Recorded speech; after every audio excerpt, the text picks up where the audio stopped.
మా నాన్నలు ముగ్గురు అన్నదమ్ములు. మా నాన్న నడిపోడు. అన్న చిన్న బతుకంటే మాది. ఎక్కడికి పోయినా చిన్న చూపు అట్లా ఉంటుంది. చిన్నప్పటి నుంచి గవర్నమెంట్ స్కూల్ చదువుకున్నాం.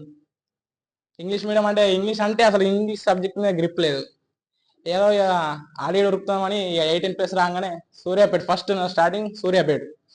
అందరు ఉరుకుతారని ఇదేం రన్నింగ్ కోటేద్దాం ఉరుకుతలేమా అనుకుని పోయినాం. ఆడ పోయినాక ఓపెన్ రాయాలి. ఫస్ట్ ఎగ్జామ్ లేదు, ఏం లేదు.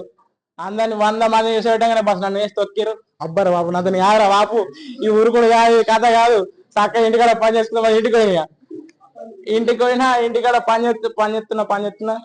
ఆ తర్వాత 19+ అట్లా అయినాయి. 19+ అట్లా అయినాయి. మా వాళ్ళు ఇంట్లో ఫైనాన్షియల్ ప్రాబ్లమ్స్ వల్ల ఫారెన్ ఇంటికాడ నడతలేదు. ఫారెన్ వెళ్ళిపోని పాస్పోర్ట్ తీసిరు.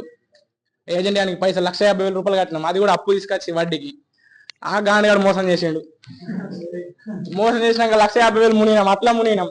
అప్పటికే అప్పులు, మళ్ళా 1,50,000 మునిగినాం. అరే నీ ఇదేంద్రా గాచారా మతన నా జేబుల్లో ఉండేదిరా అనుకో నేను. ఇక అప్పుడు 12th ఫెయిల్ మూవీ చాలా, అప్పుడే 12th ఫెయిల్ మూవీ వచ్చింది. పని పడలేక మూవీ చూసిన. అది చూసిన తర్వాత అప్పుడు అనిపించింది, ఇదిరా లైఫ్ అంటే, ఇది కష్టపడాలా, అమ్మ నాన్నని గౌరవంగా నిలబెట్టాలా అందరి ముంగటని. 12th ఫెయిల్ సినిమా చూసి వెంటనే నెక్స్ట్ డే సార్కి ఫోన్ చేసిన. సార్ ఇలా రావాలనుకుంటున్నాను, నేను ప్రిపేర్ అవుతా. అప్పుడు 75 days ఛాలెంజ్ ఉండే, SSCGD టార్గెట్ బ్యాచ్. సరే నాని రా వచ్చే అన్నాడు. అప్పుడు నా దగ్గర పైసలు లేవు. ఆల్రెడీ 1,50,000 ముంచిండాడు. ఏడికెళ్ళి తీసుకోవాలా? ఏడిగా ఒక 10,000 రూపాయలు పట్టుకొచ్చుకున్నా వడ్డీకి. సార్ దగ్గరికి వచ్చిన. సారు ఇక క్లాస్లో కత్తి ఇంగ్లీష్లో చెప్తారు. నాకు ఒక్క ముక్క అర్థం కాదు. నెత్తి గొక్కండి ఓరి ఇదేమి కథకి వచ్చింది. మ్యాథ్స్లో స్టూడెంట్, మ్యాథ్స్ వస్తుంది నాకు మంచిగా. అట్లా ఇట్లా కష్టపడి ఎగ్జామ్ రాసినాం, క్వాలిఫై అయినా. అప్పుడు అంటే ఆ cut off 77 physical cut off అంటే అంత హైయెస్ట్ కట్ ఆఫ్ ఎప్పుడు పోలే. 2024 నోటిఫికేషన్. ఆ కట్ ఆఫ్ లో కూడా నేను క్వాలిఫై అయినా. ఎగ్జామ్ 90 మార్క్స్ ఉన్న అప్పుడు కూడా. నాకు చిన్న ఏజ్ ఉన్నదని పోయినాం. రన్నింగ్ కూడా కొట్టేస్తుంటే చెస్ట్లోనే తీసి పడేసిండు ఎక్స్పాండ్ కాక. చిన్న ఏజ్ ఉన్న వాళ్ళని కొంచెం గట్లనే ఉంటుంది. ఇక అది ఎంత బాధపడ్డామో నాకు తెలుసు, నా తల్లిదండ్రులకు గుర్తు. నెక్స్ట్ కూడా మళ్ళా ఇంటికాడ వర్క్ చేసుకున్నా. ఇంటికానే నాకు వీలైనంత. అందరు ఇప్పుడు సక్సెస్ అయినోడు 100 అబద్ధాలు చెప్పినా నమ్ముతారు, ఓడిపోయినోడు 100 నిజాలు చెప్పినా నమ్మరు. ఇప్పుడు నేను సక్సెస్ అయినా కాబట్టి నేను 12 గంటల 20 గంటలు చదివినా అన్నా మీరు నమ్ముతారు. కానీ అట్లా నేను చెప్పాలనుకుంటా. నేను చదివింది పొద్దున్న 9 నుంచి సాయంత్రం 6 దాకా వర్క్ అవుతుంది.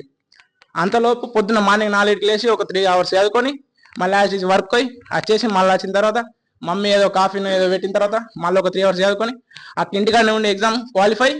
అప్పుడు మళ్ళీ సార్ కాల్ చేసిన.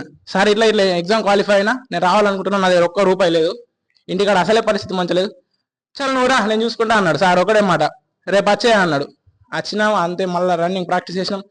కానీ ఈ గాచరం ఏదో కానీ మా బ్యాచ్కున్నామో మరి ఎట్లా తెలియదు. కానీ ఈసారి ప్రతిదీ కష్టమే వెళ్ళింది. ఎగ్జామ్ అంటే ఎగ్జామ్ కష్టమేనే.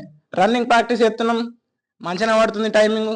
అప్పటిదాకా రోడ్ అన్నారు, RF చిప్ అన్నారు, కథం గ్రౌండ్లో నూకిరు, పవర్ రౌండ్లో కొట్టారు. ఈ అమ్మాయి గాతరం మీద అప్పుడు వర్షాలు మళ్ళా ఓరి అమ్మాయి జేబులు ఉన్నట్టున్నాయి. అయ్యే వర్షాలు, ఫుల్ వర్షాలు. ఆ గ్రౌండ్ లో కాలు ఇంత కూడా లోపలికి పోతున్నాయి. అలా ఆ బాపు ఇది కాదు మనతో, ఇది కూడా పోయింది అనుకున్నా మనసులో.